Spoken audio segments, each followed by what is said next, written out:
प्रधानमंत्री मोदी को सहायता लोड़िले पाकिस्तानी नेता।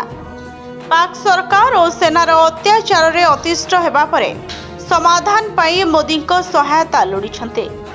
निर्वाचित पाकिस्तानी नेता एवं मुत्ताहिदा कौमी मूवमेंट प्रतिष्ठाता अल्ताफ हुसैन भारतीय प्रधानमंत्री नरेंद्र मोदी को सहायता लोड़िछन्ते।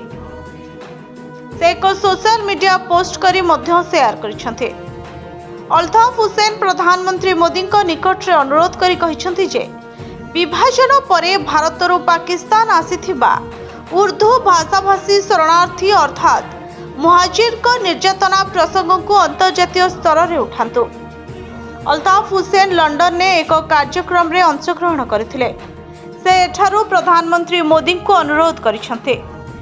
अल्ताफ कहिछन्ति जे मुहाजिर माने बहु वर्ष धरी निर्यातित होई आसुछन्ते। सेमाने मध्य भेदभावर शिकार हेउछन्ते। अल्ताफ हुसैन कहिछन्ति जे पाकिस्तान केबे भी देश रे मुहाजिर मानकु वैध नागरिक भावरे ग्रहण करि नाही।